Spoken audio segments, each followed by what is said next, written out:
Okay, hi everyone. Yesterday we talked about the speech from Martin Luther King, and we also spoke about structure of intonation, about historical background, um, about how to prepare a speech and what the characteristics are. So maybe we can repeat a little bit what parts of a speech are most important in terms of structure. Yes, okay, first one is some kind of introduction, but sometimes before the introduction there's something else the speaker says. What is it? Yes, a welcome, right? There's a welcome. There's an introduction. And then we have usually a main part, correct? What else? We have some kind of summary or conclusion. And in the last step, there's a thank you. Yeah, the speaker usually thanks the audience for listening, or he has some final sentence to emphasize his message, right? Okay. What characteristics has a speech? We collected some ideas. What are the specific aspects of a speech? How do we know it's a speech? Yes, one aspect, right, is the speaker is prepared, and sometimes he has notes. He writes notes to not forget everything he wants to say. Sometimes he knows by heart. Yes, he uses rhetoric, he uses gestures, he uses intonation, he's playing with the voice sometimes. He makes pauses, long pauses. Yes, he speaks loud or a little bit slow or faster, depending on what the message is.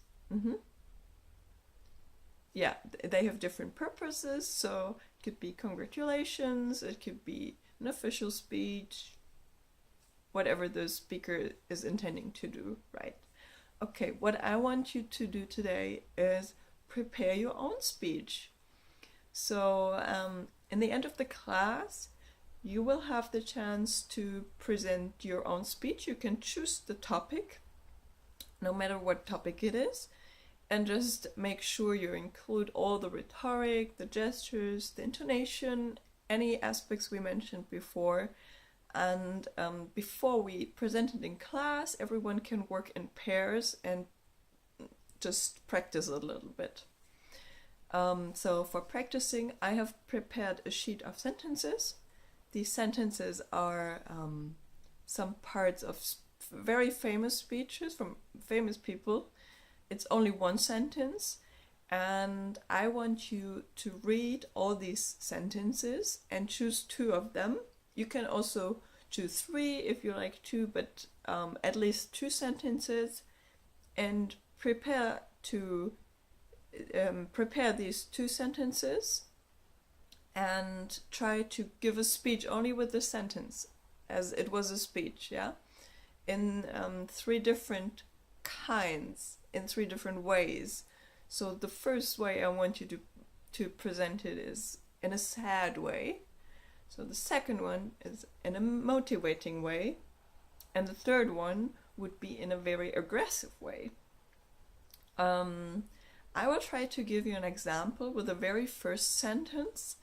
If you look at your sheet, the very first sentence is the following. I will just try to use these three examples.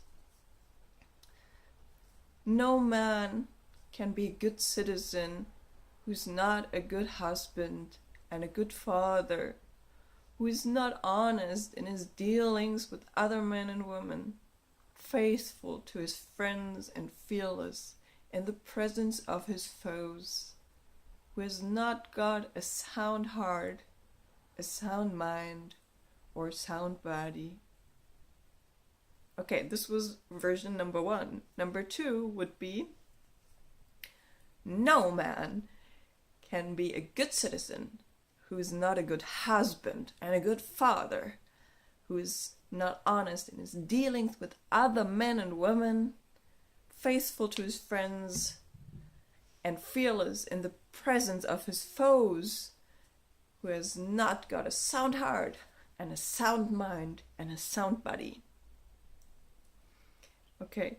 Number 3. No man can be a good citizen who's not a good husband and a good father, who's not honest in his dealings with other men and women, faithful to his friends, and fearless in the presence of his foes, who has not got a sound heart, a sound mind, and a sound body. Okay, so this is just an example how you could give your speech in 3 ways I was explaining. So now please work in pairs, choose one of these sentences or two of these sentences. Just try out a little bit how it sounds when you speak, and then present it to your neighbor, to your working partner. He will give you feedback and maybe give some ideas how to do it better. And if you're finished, we will start to prepare a real speech, an own speech, and we will do some internet research. So, yeah, just start.